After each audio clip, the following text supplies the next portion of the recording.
గ్రంథం మనం తీద్దామండి. 100వ అధ్యాయము 3వ వచనం. కీర్తనల గ్రంథము 100వ అధ్యాయము 3వ వచనం చదవండి.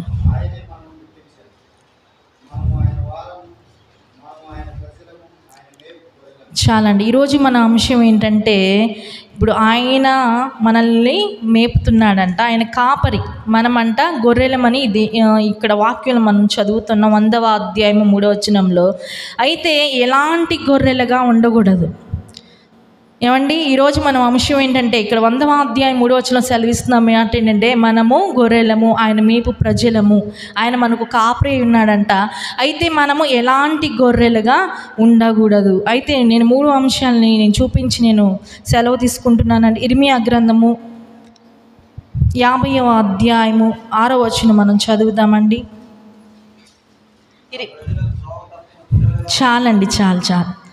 ఇది నా గొర్రెల గురించి మనం మాట్లాడుకుంటున్నాం కదండి. ఎలాంటి గొర్రెలుగా ఉండకూడదు. నా ప్రజలు త్రోవ తప్పిన గొర్రెలు. స్టార్టింగ్లోనే దేవుడు మాట్లాడుతున్నాడండి. త్రోవ తప్పిన గొర్రెలుగా ఉంటున్నారంట. అంటే ఇశ్రాయేలు ప్రజల గురించి పక్కన వారు చెప్పట్లేదు, లేకపోతే ఎదురింటి వారు చెప్పట్లేదు, వేరే కులం వాళ్ళు చెప్పట్లేదు, వేరే రాజ్యం వాళ్ళు చెప్పట్లేదు, వేరే రాజుగారు చెప్పట్లేదు. కానీ సాక్షాత్తు ఐగుప్తు బానిసత్వం నుంచి విడిపించి, మన్నాను కురిపించి, పూరేళ్ళను రప్పించి, వాళ్ళకి మంచినీళ్ళు లేకపోతే బండ నుంచి నీళ్ళను రప్పించి, అన్ని సమస్తాన్ని వారికి సమకూర్చిన దేవుడే చెప్తున్నాడు, నా ప్రజలు త్రోవ తప్పిన గొర్రెలంట. మరి మనం ఏ స్థితిలో ఉన్నామో ఈ దినాన మనల్ని మనం పరిశీలన చేసుకోవాలంట. మనం సాధారణంగా మనం ఇట్లా వెళ్ళేటప్పుడు మనకి గొర్రెల మందలు ఎదురొస్తూ ఉంటాయి. మొత్తం తలదించుకొని ఒక గొర్రె ఎటు వెళ్తూ ఉంటే మొత్తం వెళ్ళిపోతూ ఉంటాయి. మేకలు అలా కాదు, ఒకటి ఇటు వెళ్తే ఒకటి అలత వెళ్తూ ఉంటుంది. అయితే అలాంటి గొర్రెల గురించి దేవుడు చెప్తున్న మాట ఏంటంటే, త్రోవ తప్పిపోయిందంట.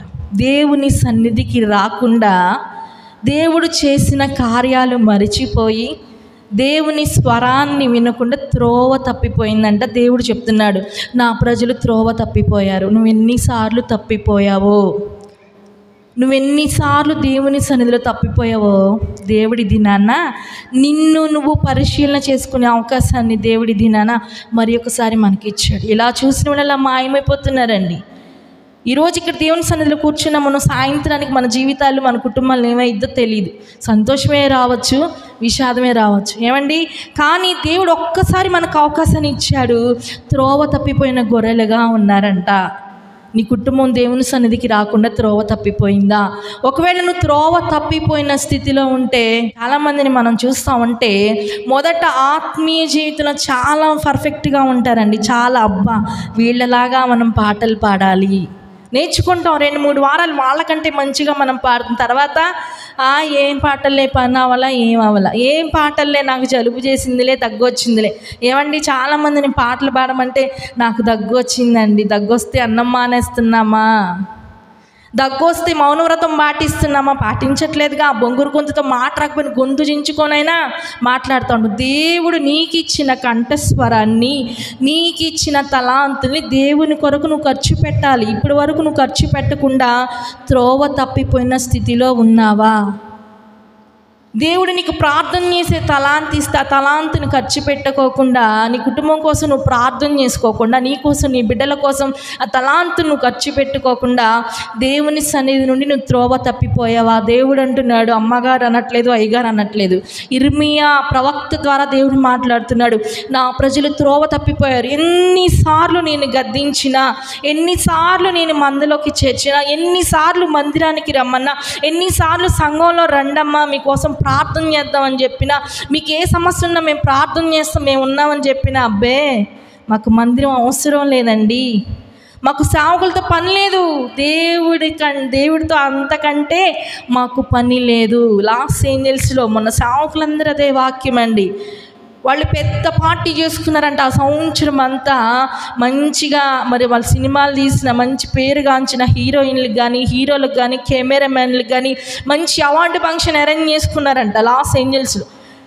అక్కడ ఒక ఆమె అంటుంది, దేవుడు మా ముందు 0 అని చెప్పిందంట, మా ముందు 0 అని చెప్పిందంట. దేవుడు ఊరుకుంటాడా?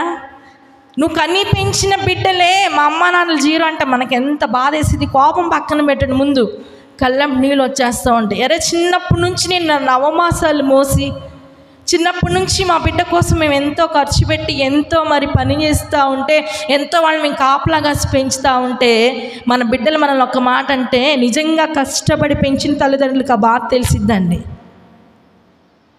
చాలా బాధేస్తుంది కదా, దేవుడికి కూడా అదే బాధేస్తుంది. మొత్తం అగ్నిగంధకు మసి అయిపోయింది. మొత్తం సినిమాకి సంబంధించిన వాళ్ళు మొత్తం వాళ్ళ ఆస్తిపాస్తులు మొత్తం బూడిదైపోయినాయి అంతే. సొదొమ గొమొర్రాలు ఆనాడు మనం బైబిల్లో చదివాము, ఈనాడికి లాస్ ఏంజల్స్లో అమెరికా పట్టణంలో మనం చూస్తున్నామని ప్రతి ఒక్క క్రైస్తవుడు చెప్తున్నాడండి. దేవుడంటే భయం రావట్లేదు మనుషులకి. ఒకానొక రోజున ఉగ్రత దినము రాబోతుంది. నువ్వు ఏడ్చే రోజు 7 ఏళ్ళ శ్రమల కాలం. నువ్వు త్రోవ తప్పిపోతా ఉంటే ఆ శ్రమల కాలంలో పడి నువ్వు నశించిపోతావు. నువ్వు మందిరానికి రాకపోతే, నా స్వరాన్ని వినకపోతే, నా స్వరం విన్నా నువ్వు పెడచెవిని పెడితే నువ్వు నశించిపోతావు. అమ్మ 7 ఏళ్ళ శ్రమల కాలం ఒకటి రాబోతుంది. నువ్వు నీళ్లు తాగాలన్న రక్తం అయిపోయిందంట ఆ నీళ్లు మొత్తం. నీకు మరణం రమ్మని ఆ బండలు వచ్చి మా మీద పడి మేము చచ్చిపోతున్న మరణం రాదంట నీకు. ఇప్పుడు ఊరికే చచ్చిపోతున్నారు. ఆటలాడదంటే చచ్చిపోతున్నారంట. ఏమండి, భార్య ఏదనంటే చచ్చిపోతున్నాడు, భర్త ఏదనంటే చచ్చిపోతున్నాడు, ట్రైన్ కింద అమ్మాయి వద్దంటే చచ్చిపోతున్నారు, పరీక్షలో మార్కులు రాకపోతే చచ్చిపోతున్నారు. ఏంటంటే వీళ్ళు ఇష్టం వచ్చినట్లుగా చచ్చిపోతున్నారు. అప్పుడు రాదు మరణం నీ దగ్గరికి. ఒకానొక రోజు రాబోతుంది, పంచభూతములు మిక్కుటమైన వేండ్రముతో లయమైపోబోతున్నాయంట. అలాంటి రోజు రాబోతుంది కాబట్టి త్రోవ తప్పిపోయిన స్థితిలో నువ్వు ఉన్నావేమో, నీ కుటుంబం ఉందేమో, మరి ఒక్కసారి నీకు అవకాశం ఇస్తున్నాను, మరలా నువ్వు మందలో చేరమని దేవుడు మాట్లాడుతున్నాడు. నువ్వు అలాంటి స్థితిలో ఉన్నావేమో, నీ కుటుంబం పడిపోయిందేమో, మందలోకి చేరండి అని దేవుడు పిలుస్తున్నాడండి. దేవుని స్వరాన్ని లక్ష్య పెట్టకపోతే లాస్ ఏంజల్స్ ఏ పరిస్థితి అయితే ఎదుర్కోబోతుందో, నీ కుటుంబం, నా కుటుంబం, నువ్వు నేను కూడా అలాంటి ఉగ్రత పాలై పరిస్థితి వచ్చింది. దేవుని బిడ్డ అంతా అయిపోయినాక, సర్వం కోల్పోయినాక దేవుడా నువ్వే దిక్కంటే దేవుడు ఏం చేయలేను. శోధనలో ప్రవేశించక ముందే మెలకు కలిగి ప్రార్థన చేయమని దేవుడు చెప్పాడు. నేను ముందే నీకు చెప్పానే, ముందే త్రోవ తప్పిపోయిన గొర్రెగా ఉంటే మందలో కలవమని చెప్పానే, నా స్వరం వినమని చెప్పాను. ఇప్పుడు నేనేం చేయలేనని దేవుడు అంటాడు. ప్రియ దేవుని బిడ్డ, భక్తిహీనులు ప్రార్థన చేస్తూ ఉంటారంట. అప్పుడు దేవుడు అంట నవ్వుకుంటాడంట. అన్యజనులు ఏలా అల్లరి చేయించున్నారు, దేవుళ్ళేనా అంటారంట ఫస్ట్. తర్వాత వాళ్ళకి ఏదైనా శ్రమ రాగానే ప్రార్థన చేస్తారంట. అప్పుడంట దేవుడు నవ్వుకుంటాడంట.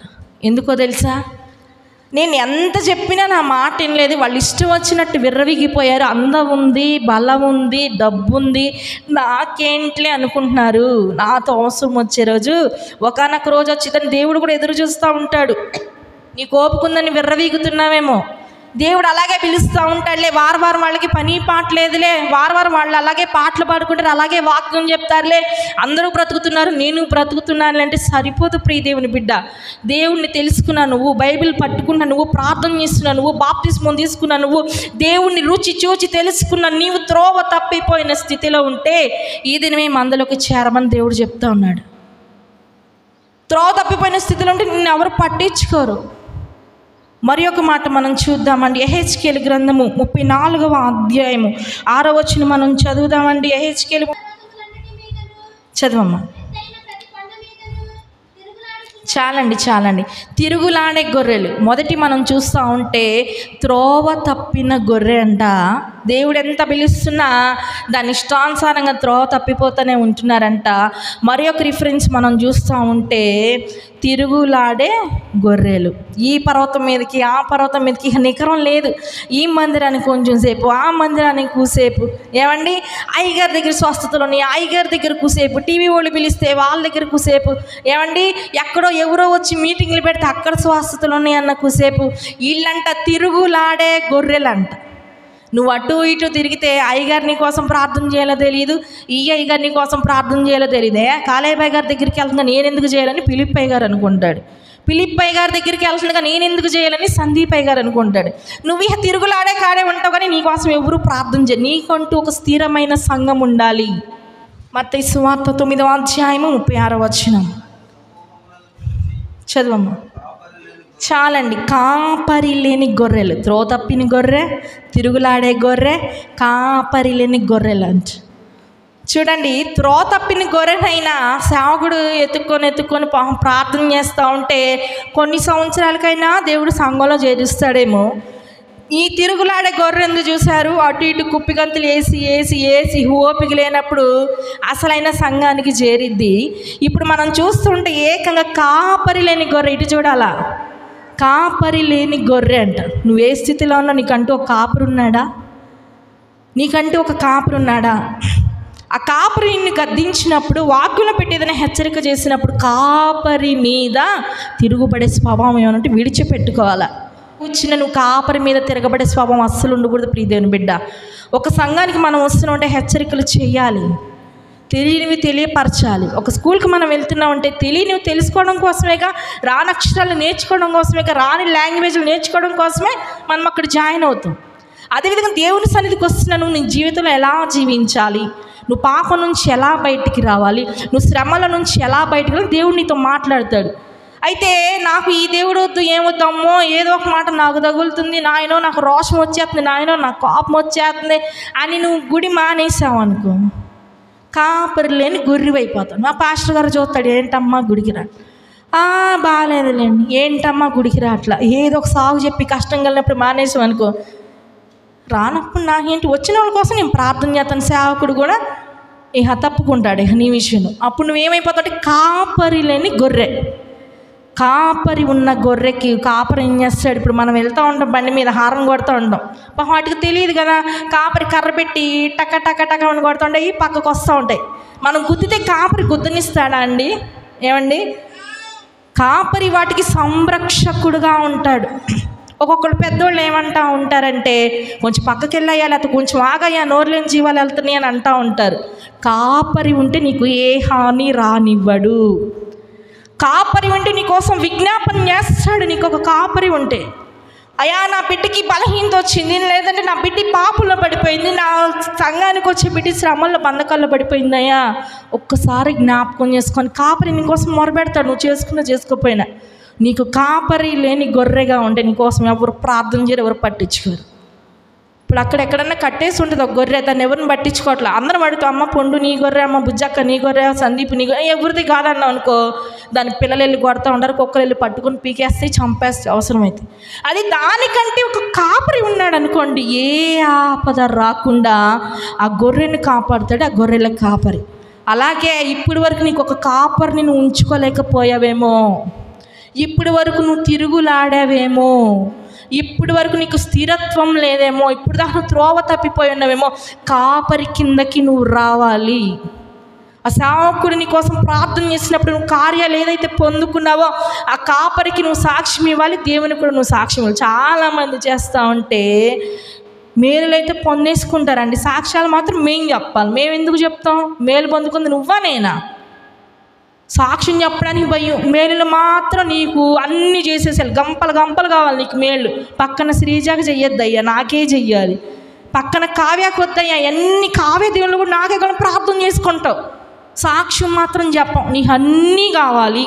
సాక్ష్యాలు ఎందుకు నీకు భయం? దేవుడు కూడా చూస్తాడు, పలానా కావ్యాకి ఇచ్చేసా సాక్ష్యం చెప్పలేదు, పలానా హెప్సిబాకి ఇచ్చేసా చెప్పలేదు, ఇంకా నాతో అవసరం రాకుండా ఉండిద్దని దేవుడు కాసుకొని కూర్చోడు. మళ్ళీ అడుగుతాం కదా మనం అవసరతలు, అప్పుడు చూపిస్తాడు దేవుడి విలువ. నువ్వు పొందుకున్న మేలు ఆ కాపరి ఎక్కడైతే ఉన్నాడో ఆ సంఘంలోకి వచ్చి నువ్వు సాక్ష్యం చెప్పాలా. కాపరి నీ కోసం ప్రార్థన చేస్తున్నాడు కదా, కాపరి నీ కోసం విజ్ఞాపన చేసి, నా కాపరి నా కోసం మొరపెట్టినప్పుడు నాకు ఈ కార్యాలు జరిగినాయని నువ్వు సాక్ష్యం ఇవ్వాలా. మరి ఇస్తున్నావా మనం? 31st రోజు భయం, ఆదివారం భయం, జ్వరాలు వస్తే హాస్పిటల్ చుట్టూ తిరుగుతూ, అప్పుడు డాక్టర్గా స్టెతస్కోప్ పెట్టుకొని ఏమైందమ్మా నీకంటే రహస్యమైన ఆడవాళ్ళు కొన్ని ఇబ్బందులు ఉంటాయి, అవి మగ డాక్టర్లు కంపల్సరీ చెప్పాల్సిందే. వాడు ఎక్కడ పడితే అక్కడ పొడిపించుకోవాలి, వాడు ఏది చేస్తే చేయించుకోవాలి ఆడవాళ్ళు. అప్పుడు రాదండి భయం. చాలా జాగ్రత్తగా మన విశ్వాసాన్ని కాపాడుకోవాలి. లోకానుసారమైన కార్యక్రమాల్లో పిలుస్తారు, నువ్వు వెళ్ళినా నీ పవిత్రత అక్కడ నువ్వు కాపాడుకోవాలి. వాళ్ళు కూడా లాగారు, నువ్వు కూడా లాగి, నువ్వు కూడా జల్లుకొని, నువ్వు కూడా చేసుకొని దేవుడు చూస్తున్నాడు, జాగ్రత్త. పిలిచారనుకో, రేపు మనకి అవసరం వచ్చి మనకి పిల్లలు ఉంటారు, ఓ పక్కన నుంచి నువ్వు చాలేదని ఇస్తే తీసుకొని రా, లేకపోతే లేదు. నువ్వు కూడా వాళ్ళతో పాటు లాక్కొని పీక్కొని నువ్వు కూడా బల్లల మీద కూర్చొని నువ్వు కూడా వాళ్ళు అయ్యాడితే ఆడి బెట్టింగ్లు ఆడి అయ్యాడి ఇయ్యాడి చేసావనుకో, కాపర్లేని గొర్రెవే. వాళ్ళు కాపర్లేని గొర్రెలు. వాళ్ళు అలా ఆడుకుంటున్నారు, వాళ్ళు అలా చిందులేసుకుని వాళ్ళని అదమాయించే వాళ్ళు ఎవరూ లేరు. నీకంటూ ఒక కాపరు ఉన్నాడు. ఆ కాపరి దగ్గర నువ్వు చాలా జాగ్రత్తగా ఉండాలి. పరమ కాపరి ఆయన. నువ్వు ఎక్కడ కూర్చున్నా ఆయన చూస్తాడు. నువ్వు ఏ బుద్ధులాడినా చూస్తాడు. ఏ పనిలో నమ్మకంగా నువ్వు చేస్తున్నావో లేదా ఆయన చూస్తాడు. ఏమండి, అయ్యగారు కాదు అమ్మగారు కాదు, మేము నోట్లో నీళ్ళు పోసుకొని మా విశ్వాసి ఇలాంటి చోట్ల కూర్చుంది ఏంటి అనుకుంటాం మేము. ఆయన ఉన్నాడు, జాగ్రత్త. కాపరి లేని గొర్రెగాను ఉండద్దు, కాపరి గల గొర్రెగాను ఉన్నావు. కాబట్టి నీ కాపరి నీ కోసం ఏది విజ్ఞాపన చేసినా, ఏది ప్రార్థన చేసినా, అమ్మ పలానా చోట నువ్వు కూర్చోకూడదు అంతే. అమ్మ పలానా స్థలాలకు మీరు వెళ్ళకూడదంటే వెళ్ళకూడదు అంతే. ఆ గొర్రె ఏమైనా దగ్గరిచ్చిద్దా? నువ్వెవడు నా చెప్పడానికి? నువ్వెవరు నా చెప్తా అనిద్దా గొర్రె? పక్కకు రమ్మంటే పక్కకి వెళ్ళిద్ది. పాపం ఎక్కడ తీసుకెళ్తే అక్కడ తీసుకెళ్తే, మంచినీళ్ళు చెరువు కాడ తీసుకెళ్తే మంచినీళ్ళు తాగిద్ది అంతే. నేను ఇప్పుడు తాగని తర్వాత తాగుతాను రా, తర్వాత వస్తాను అనిద్దా? అనదండి. అలాంటి స్వభావం మొదట నీకు రావాలా?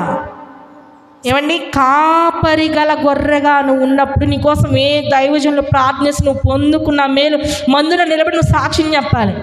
కొంతమంది అంటాడు మందిరంలో చెప్పరండి సాక్ష్యం. మందిరంలో సాక్ష్యం మందిరంలో చెప్పాలంతే. ఇంటికాడ సాక్ష్యం ఇంటికాడ చెప్పాలంతే. చుట్టాల దగ్గర సాక్ష్యం చుట్టాల దగ్గర చెప్పాలి. నువ్వు నలుగురిలోకి వచ్చినప్పుడు సాక్ష్యం చెప్పాలంతే. నలుగురిలోకి వచ్చినప్పుడు నువ్వు మాటలు చెప్పుకోవాలి. అరే ఈ చీర ఎక్కడ కొనుక్కున్నావురా, అరే ఈ ప్యాంట్ బాగుంది ఎక్కడ కొనుక్కున్నావు, అప్పుడు చెప్పట్లేదా నువ్వు సాక్ష్యం? పలానా చందన బ్రదర్స్లోరా, పలానా సౌత్ ఇండియాకి వెళ్ళామని చెప్పట్లేదు. అది సాక్ష్యమే. ఆ షాప్ గురించి నువ్వు చెప్తున్నావు అంటే, అమ్మ నువ్వు రెండో పిల్లని ఎక్కడ కన్నావు అంటే డాక్టర్ గారు మొన్న వచ్చి హాస్పిటల్ అండి, అది సాక్ష్యమే. దేవుని గురించి నువ్వు ఇవ్వాలి సాక్ష్యం. పలానా కాపరి దగ్గరికి నేను వెళ్తున్నా, పలానా సంఘానికి నేను వెళ్తున్నా, నా దేవుడు నా జీవితం నా కాపరి గారి కార్యం చేశాడని నువ్వు ఇస్తున్నావు సాక్ష్యం. నువ్వు ఇంటికాడ చెప్తానంటున్నావు సాక్ష్యం. రాను మన హెడ్ తెలిసిద్ది. నేను ఎట్ట నమ్ముకోవాలి దేవుణ్ణి? నువ్వు దేవుని సన్నిధిలో సాక్ష్యం చెప్పాలి. దేవుని సన్నిధి శత్రువులు వస్తారు, మిత్రులు వస్తారు, అందరూ తెలుసుకుని సన్నిధిలో సాక్ష్యం చెప్పాలి అంతే. ప్రతి ఒక్కటి దేవుని సన్నిధిలో సాక్ష్యం చెప్పాలి. దేవుడు చేసిన ఏది నువ్వు మరచిపోతున్న ప్రాణంతో చెప్తున్నాడు దావీదు మహాభక్తుడు.